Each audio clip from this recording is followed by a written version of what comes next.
Hi, good morning. What time is it? It's 5:08 on Saturday, July 5th.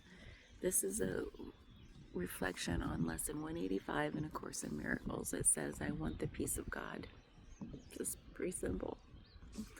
What I really appreciated about this lesson is how it asks us to search our minds for what other wishes we might still be placing as important in our minds, and then really questioning, like, how's that compare with just wanting the peace of God? Well, and then I have to well, what is the peace of God? I break it down, and to me, the whole God thing is to know thyself, like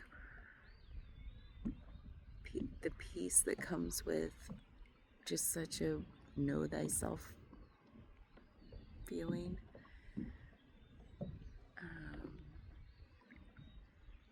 So it's like, yeah, I always want that. And I can't imagine anything more important than that in my mind, even though I'm like, there might be other wishes, desires, hopes, dreams in mind. But when it all comes down to it,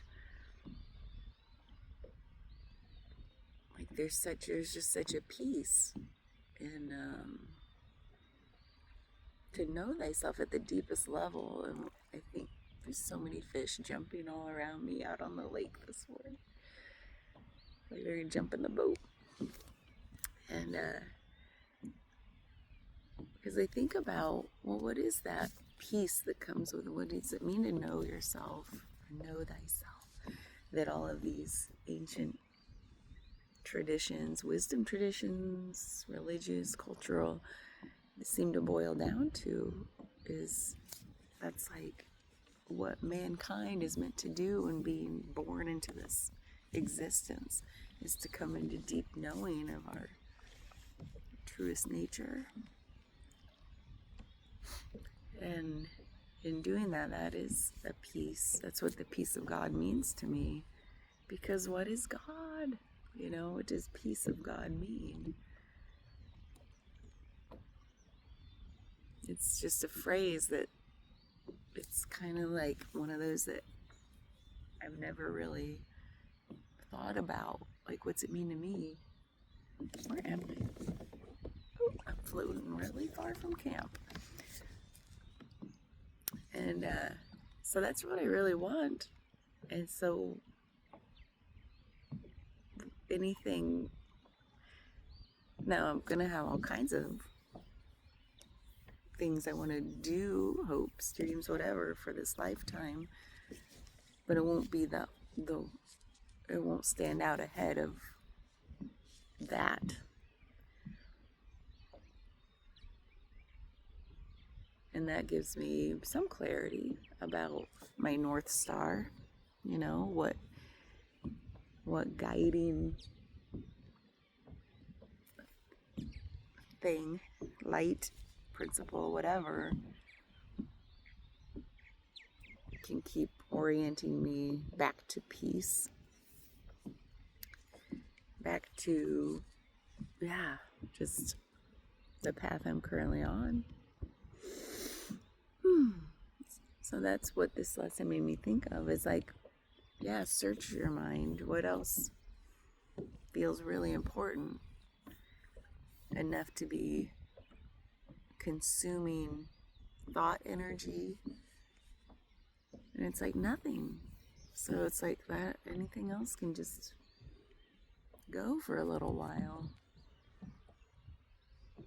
That's the whole and it's not just know thyself as in like, oh, who am I and what do I want and what do I want to do in life, and not the doer, not the wanter, not the thinker. That's not what I mean by know thyself.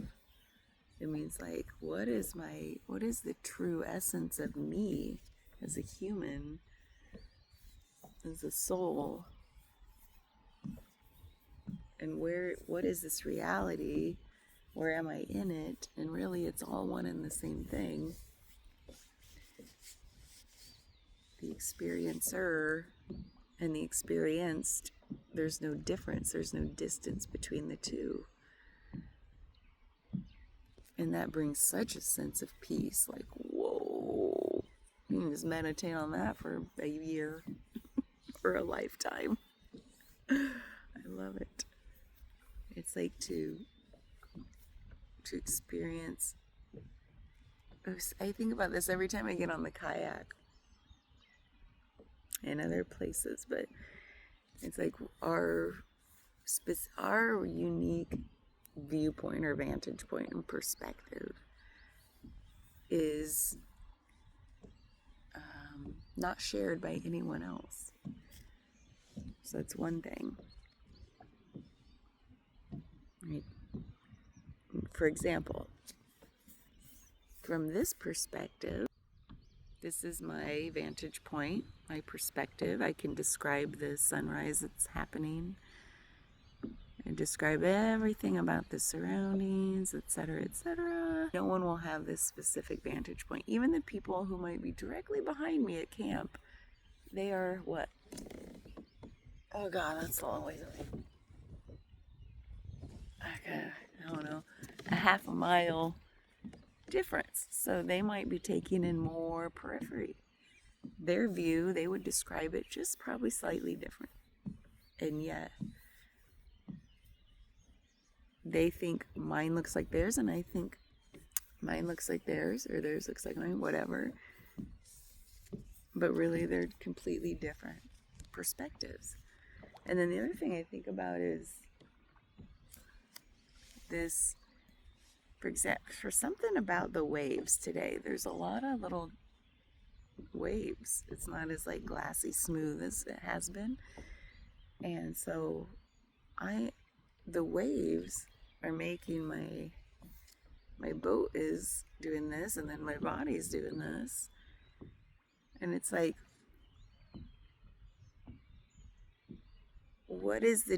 how do you separate that feeling, the effect it's having on my physical experience, from the wave itself? I wouldn't be having this physical experience if not for the wind across the water.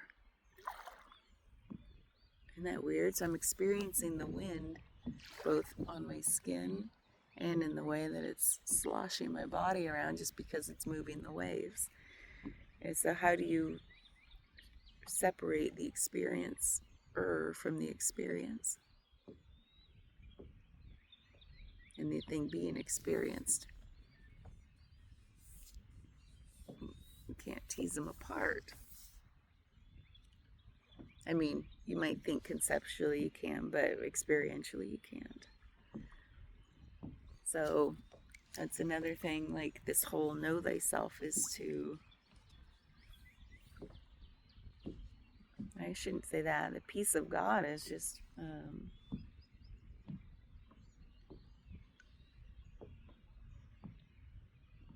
what is it?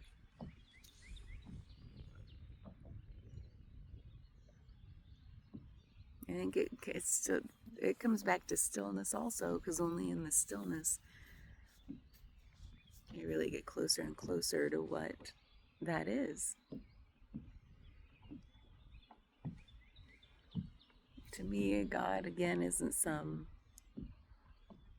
like entity, like a personified entity out there somewhere. God is probably the closest thing in us. And I don't think of it as something separate. I think of God as us. And it's like, it's so funny going through this book because it's got a lot of language that makes you think God is separate than. And yet underneath it all, paradoxically, at the same time, or ironically, it's like telling us about all the ways in which we find God within, especially by going into quiet and stillness. So isn't that interesting? So there's no separation. I'm coming into this feeling, this, believed visceral feeling, trust, not believe, but like a trust in these visceral feelings of every time I tap into that God space, it's always within. It's never out there.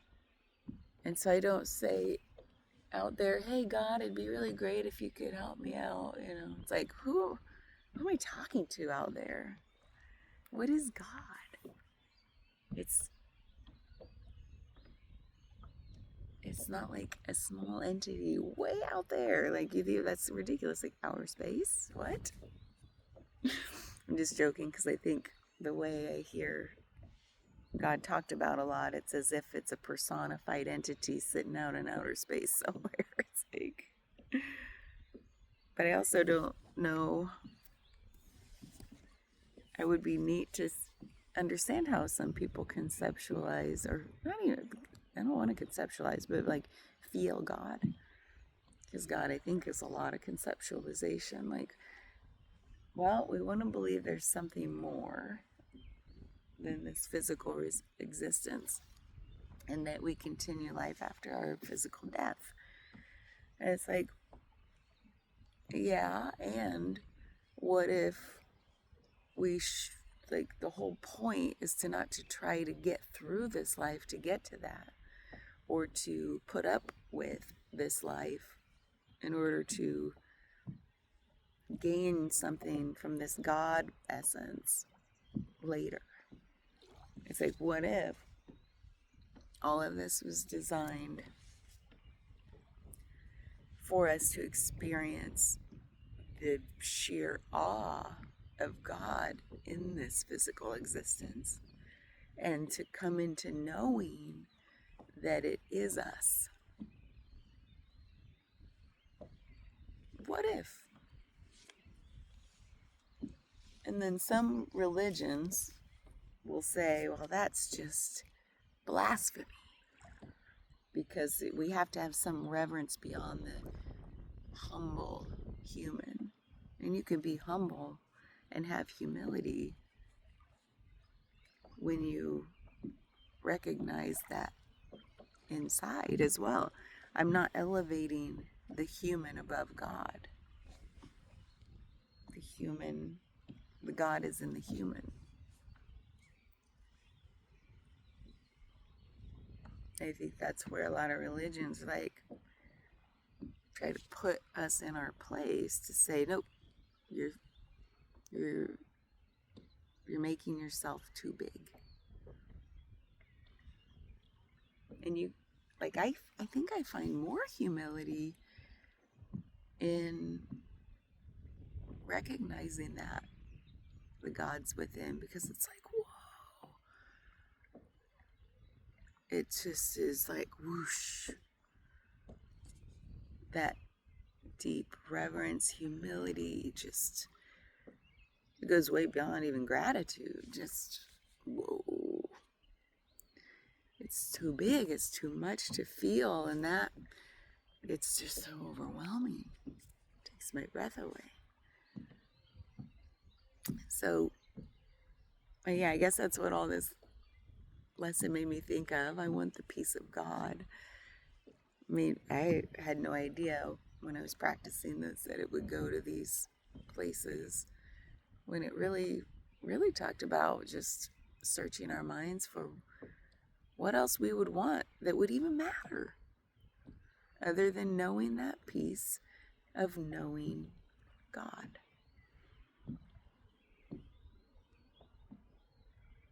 I think there is such a peace that comes with that humility, because, again, with what the lesson was saying, like searching myself, what else could I possibly want? Nothing else holds a light to that. If I think, if that's all I had was the peace of God for the rest of my life, I'd be pretty darn happy. Uh-oh. Ew, squished a mosquito on me on accident. And it was bloody. Yuck. So, that's another way of tapping into the humility, is just like all our human mind stuff that just grasps, want, consume, desire. It's endless and it's exhausting.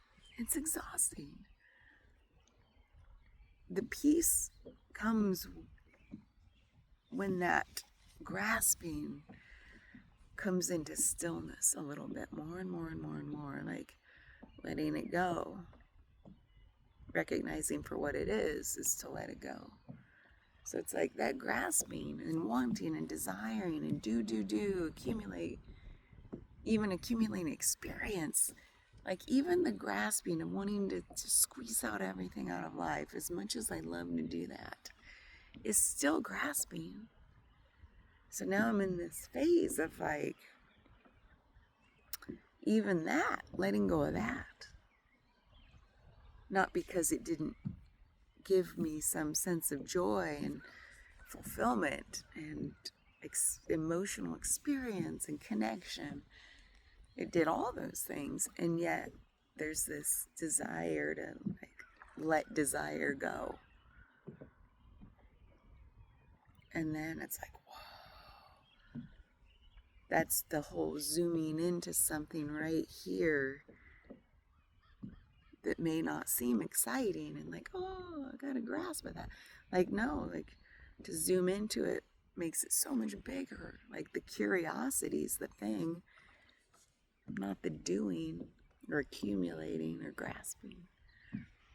So I better go. This is what all this made me think of, and my reception's been so bad. The longer the videos are, the harder it is to get them uploaded. And so today's my family reunion. It's the 35th annual family reunion out here at this lake. I'm going to show you this sunrise. It's getting pretty neat. Whoop. And so it's every year we just know that it's going to be here on the first Saturday of the month, which coincides with the 4th of July holiday. And it's just been wonderful camping these last several days with my family and just having that time to chill in each other's presence without the plan. Like, oh, we made a plan to get together. We made a plan to celebrate this event or that. It's like, no, we just set out our camping chairs and build a fire. Actually, the fire never dies. It's just like constantly going. And I'm getting eaten by, oh shit, there are like a ton of mosquitoes on my legs. I have a ton of bites. I haven't used any bug spray this whole time. But anyway, it's been wonderful, like just existing with people who keep it real. And you know, the way that family knows you, but they don't know you. No one really knows us. Really. And do we really know ourselves? But that's a whole other video. But when family thinks they know you, but they don't. Like, I think I know them, but I don't. The other 300 and whatever days a year, they're off living lives I have no idea about. And same, vice versa. And yet with family, you kind of keep each other humble. And in that way that you think you know each other, but you don't. And that we give each other that, I guess that, just that, what do you want to call it? Like we allow each other to think we know each other. And in that, there's such a grace.